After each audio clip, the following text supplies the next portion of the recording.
Well, here you go. I will rank the 90s Nicktoons from worst to best.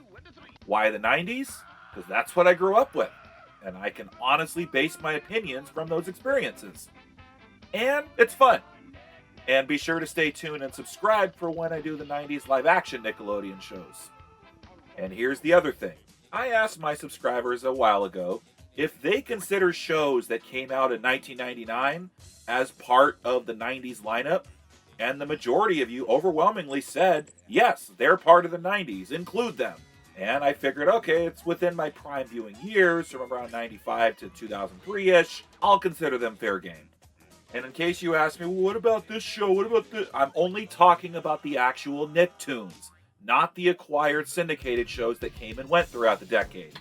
And for the last time, remember that it is my opinion. If you have a different ranking, or if you think differently, please tell me. Oh yeah! Cartoon! Oh yeah! Cartoon! Oh yeah! Cartoon! So let's give a special honorable mention to Oh Yeah Cartoons. We really can't rank this as it was merely an anthology series of cartoons, the majority of which were projects and failed pilots that never went beyond 1 to 2 appearances. When you see the names of the creators involved, you see that they were starting points for bigger and better projects. And plus, this is where viewers in the late 90s got glimpses into stuff like Fairly Odd Parents, Chalk Zone, and My Life as a Teenage Robot. Does that technically make them 90s Nicktoons? No, they don't. And here we go. The worst 90s Nicktoon is... Okay, when it come to Ren and Stimpy, people either loved it or hated it. And let's get one thing straight. Just because it's my lowest ranked show doesn't mean I dislike it necessarily. But for me, it was never one of my favorite shows growing up. Almost any time it came on, the only reason why I watched it because it was the 90s, a time before DVRs and when channel options were limited. Now, I'll give props to the animation style, which had a lot of nods and callbacks to the old Looney Tunes stuff. Plus, you had Stimpy voiced by the great Billy West. And I get that it was one of the first 3 Nicktoons to show up in 1991, and when you compared it to the other 2, which we'll go over, it was easily the most insane of the 3. And yeah, as a kid, we're thinking that the gross out humor is awesome, and we thought songs like Happy Happy Joy Joy were catchy and fun, but I don't remember having major laugh out loud moments that other kids might have had. Maybe it was too over the top. It was pretty much like, as Doug Walker described it, it was as if it was written by a hyperactive child on the highest of sugar highs. Maybe the humor flew over my head as a kid because it was meant for older viewers, but when I watched the episodes as an adult to help me refresh my memory and see it from a 35-year-old point of view, I think the show makes very little sense and really doesn't have much to offer. It feels like the show does all the vulgar stuff just for the sake of it, with no meaning. And the thing is, in my opinion, other shows on this list did the gross out vulgar stuff better and had better writing along with it. And of course, it is now hard to support anything that the creator John K. did now that it's come out that he is allegedly a pedo creep who preyed on underage girls. Look it up, folks. There's a lot of stuff out there on this guy, and it's not good. And while I may not have been the biggest fan of Ren and Stimpy on Nickelodeon, John K.'s actions during the time he made this show pretty much means I will probably never go back and revisit this Nicktoon again, nor will I care about the Comedy Central reboot whenever that happens. Now, similar to Oh Yeah Cartoons, this was a show featuring multiple animated shorts within the episodes. But the difference is, these shorts were consistently featured on a regular basis, with lineup changes really only taking place between seasons. One can appreciate the various styles with each segment. On top of traditional animation, you got claymation and stop motion. Kablam also had a nice theme song and catchy opening that hooked the 8-year-old me. Now, I remember when this came out, absolutely loving Kablam as a kid, particularly Action League Now and Prometheus and Bob. The rest of the stuff, on the other hand, I kind of sat through to get to the segments I liked. So for me, it's obviously not as memorable. And when you're sitting there for 30 minutes and realistically only watch it for segments that maybe take up 5 to 8 minutes total at the most, to a kid sitting through the rest of the stuff they don't care about, it feels like an eternity. But again, nowadays, the stuff that was good is still fine, and the rest of it we can now thank the ability to skip over.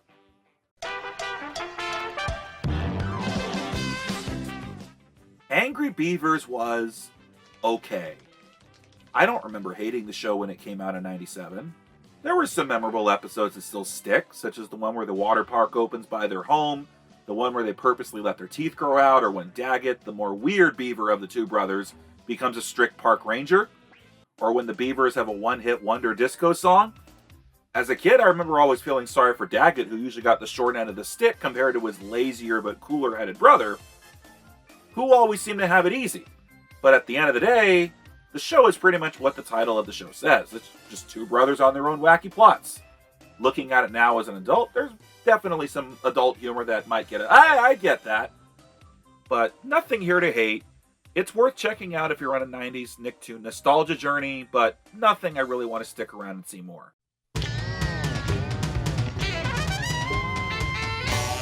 CatDog was another of the late 90s Nicktoons that was okay. It had some talented voice work featuring the legendary Jim Cummings, Tom Kenny, Carlos Alazraqui, and Billy West. Similar to Angry Beavers, it has your straight voice of reason contrasted with the hyper zany dumb comic relief. It has your slapstick, it has your moments where the show is fucking weird, because after all, it's a show about a cat and dog conjoined. The episodes I do remember the most are where they work in an assembly line and dog climbs the corporate ladder, if you will, and enjoys benefits while cat gets nothing. There's the one episode where each one's dental habits affect the other.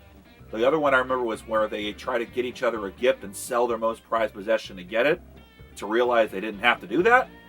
And then, of course, there's the one where CatDog becomes a commercial star and Cat gets morbidly obese and sweats his bloated success. And yeah, it was meant to be a metaphor. Watching back on it now, there really isn't anything about CatDog to hate, and I don't love it either. It was okay in 1998, and 25 years later, it's still okay.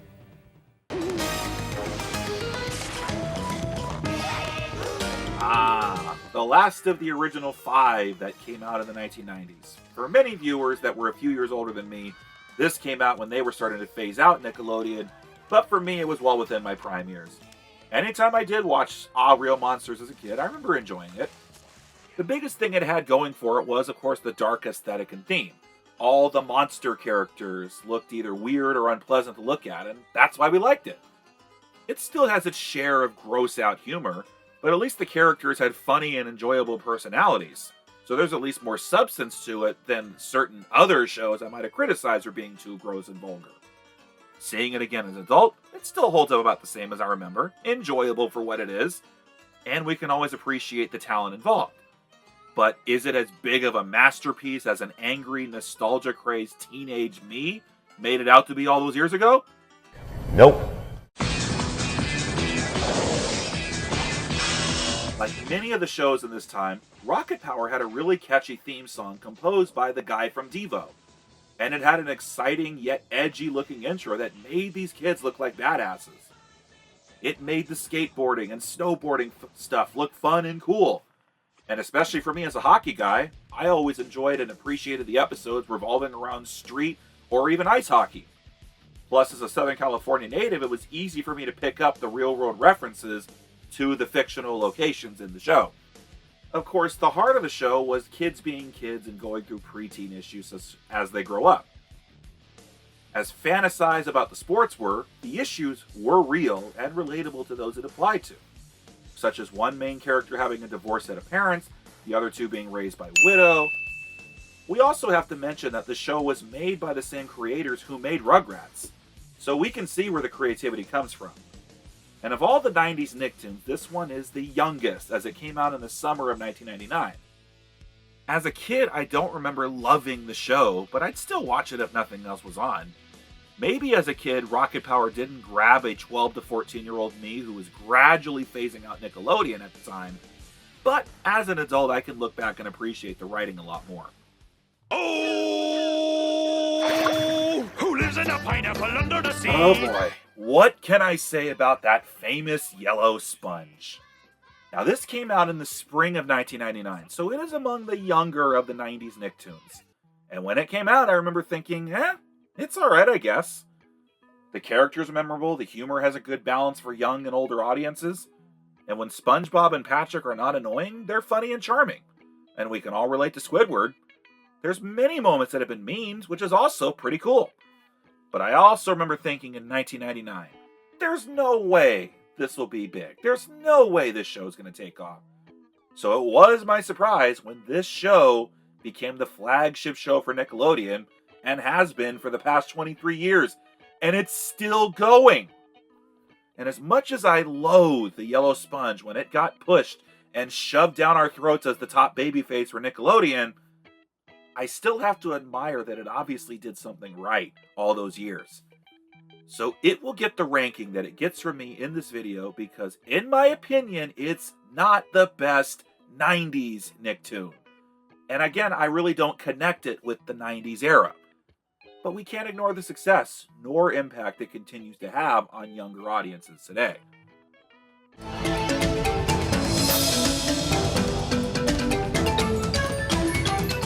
The Wild Thornberries had a charm that always kept my interest when I caught it on TV. But it wasn't when I was able to look back on it as an adult when I realized the show was pretty damn smart. The show about a family who travels the world as their famous parents film nature documentaries and a preteen girl who has a magical gift to talk to animals. What was great about the Wild Thornberries was the settings, which was the entire world. Some episodes would take you to Asia, South America, Africa, exotic places that kids in North America would only dream of visiting. And the animation and presentation was and still is beautiful. Aside from it being an adventure show featuring Eliza voiced by Lacey Chabert, with a dad voiced by Tim Curry, the show was educational. Yeah, you heard me right. You learn about the places they're in and the animals that Eliza interacts with. Like, how was I, as an 11-year-old with limited internet access, going to find out there were species of penguins on the Galapagos Islands? Another thing is that Eliza's gift didn't always make things better. She learned the hard way what messing with a fragile ecosystem can do. And even if she could communicate with African lions, they don't give a shit, they'll still try to eat her anyway. The Wild Thornberries deserves to be part of the Nickelodeon lineup in the 90s, and it's still worth checking out if you want a fun, adventurous, educational cartoon for kids. Now, don't get me wrong. For those who said that Doug was boring and kind of a lame show, I get it. Out of all the 90s Nicktoons, this one was probably the tamest and most subdued of them all. At its core, what's it about? It's a kid who moves to a small town and goes through middle school. Makes friends and deals with everyday situations. That sounds kind of lame, doesn't it? But while I found all the storylines to be relatable, what people forget is that Doug's imagination and fantasy was not subdued. And when you dove into his inner thoughts, it was just as crazy and weird as anything Nickelodeon was producing at the time. And again, this is the imagination of a 12-year-old. What kid doesn't daydream and imagine things far beyond what reality was? Who didn't imagine themselves as a superhero or a secret agent or a rock star? Plus, we're supposed to see the world through Doug's eyes, but there's still a plethora of supporting characters to keep our attention that all have their memorable quirks. So again, you put Doug up against the more crazy and weird shows of the decade, and yes, it looks lame in comparison on the surface. But the show does have heart and substance, and if anything, it's another show we can appreciate the great voice talents of Billy West. What about the Disney movie or the sequel series? Never saw it. Now, up until that yellow sponge appeared, those of us who are my age and older can remember when Rugrats was Nickelodeon's top babyface. Pun intended. As a kid, I still enjoyed and related to the adventures that these toddler and baby characters went on. And I always loved the creativity and imagination that went with it. Like how a real toddler would think if they were playing in the backyard, in their room, in a cardboard box. We loved Tommy's curiosity and Chucky's fearfulness, and support and sibling rivalry from Phil and Lil. As kids, we all hated Angelica for her bratty attitude and loved Susie for her caring behavior towards the babies. And then sometimes you'd have episodes centered around Angelica to get a new layer to her that she didn't show to the other babies. As an adult, we can look back fondly at the innocence of the children, but we can also relate way more to what the adult characters have to go through in the everyday adult situations. Especially Grandpa Lou. He usually steals the show in any episode he's in. Now, what the show absolutely nailed was the Mother's Day episode, where it's revealed that Chucky's mom passed due to illness shortly after he was born. Being able to reference the tragic death of a loved one, even if it's off-screen lore, still hits every emotion to anyone who can relate to losing a loved one, and that was pretty gutsy for a Nickelodeon show to do at the time. And what I also loved were the 2 Jewish-themed episodes, as well as the one that referenced Noah's Ark. It was actually the critical acclaim of the 2 Jewish-themed specials in 95-96 that got Nickelodeon to renew interest in Rugrats and release new episodes in 1997 after the initial run went on hiatus in 1994. And then the show kept going until 2004. Now, I may not have been the biggest fan of the movies or the addition of Baby Dill and Kimmy or the other new characters, but again, the fact it kept going in that period for longer than the initial 1991 to 1994 runs means it did a lot of things right. Now, if anyone wants me to watch the reboot and give my opinion on it, I will. But the 90s era Rugrats still holds up as one of the best Nickelodeon shows, period. I actually didn't know what to make of the show when it came out in the mid-1990s. But as a kid, I pretty much thought everything surrounding the show was cool. The jazz music also gave it a really laid-back but hip vibe. I remember thinking, man, the city life must be awesome. It made me, a suburban kid who lived near a lot of horse ranches, want to live in the city, ride a city bus, go to a city school, live in a city boarding house. Plus, you can't tell me that you didn't want Arnold's room if you were a kid. We can either laugh at or laugh with the animation style, as each character had their own different appearance, but they all had their own memorable characteristics. Sometimes it was Arnold helping out these side characters, other times Arnold was a background character, if that, and we'd get episodes centered around Arnold's best friend Gerald or Helga, which when we saw those episodes about her, it was a far different family dynamic than what most kids growing up were used to. And of course, I always loved the episodes that were centered around Arnold's grandparents, who were voiced by Dan Castellaneta and Tress MacNeille. Some of the episodes I remember the most are when Grandpa Phil did a Rocky parody to re-challenge his former Chinese checkers tournament rival, the episode where Arnold tries to witness his sports hero's final game, the episode where Gerald's older brother unusually treats his younger brother nice because he's in love with a girl. I also love the Halloween episode that parodies War of the Worlds. And finally, a sentimental episode for me is Sally's Comet. It was this episode that was among many inspirations that made me think as a kid in 1996 and 97, man, it would be cool to have a telescope. And decades later, I'm now a skilled astrophotographer who has taken a picture of almost every object in the Messier catalog. You see this picture? I took it. Like many of the shows I loved, Hey Arnold does have a lot of heart and substance that adults can go back and enjoy years later. It's easily, hands down, one of the best shows in the Nickelodeon catalog, and it's definitely worth checking out. Rocco's Modern Life. Are you even surprised? Those of you who know me or have been subscribed to me forever already knew what my number one was going to be. There's just no question what I believe is the best Nicktoon from the 90s. Rocco was a show that I always gravitated towards as a kid. I always felt for the title character who was supposed to represent the normal, or seeing the wacky world through his eyes. And as I grew up, so did my sense of humor along with it. And each time I got older, I got new jokes that flew over my head as a young kid, almost like the humor of the show evolved and grew up with me. For example, Rocco's Modern Life has plenty of the same slapstick craziness and weird, gross-out toilet humor that I criticize Ren and Stimpy for. Rocco was almost like a reserved, less controversial version of Ren and Stimpy. So yes, as a kid, I found all the fart jokes funny, the butt jokes funny, the slapstick, the over-the-top stuff. But looking back on it now, when these moments happened in Rocco, they had more of a comedic impact because there was good writing behind it, and it matched the story being told. And then as I got older, I start relating to the adult life references that are happening, no matter who the episode is centered around or what the plots were about. The show does a great job addressing everyday life situation with the absurd humor that it's known for. Plus, the show is well known for many of the adult innuendo that somehow passed by the censors in the 90s, or were later released after being censored for being too adult.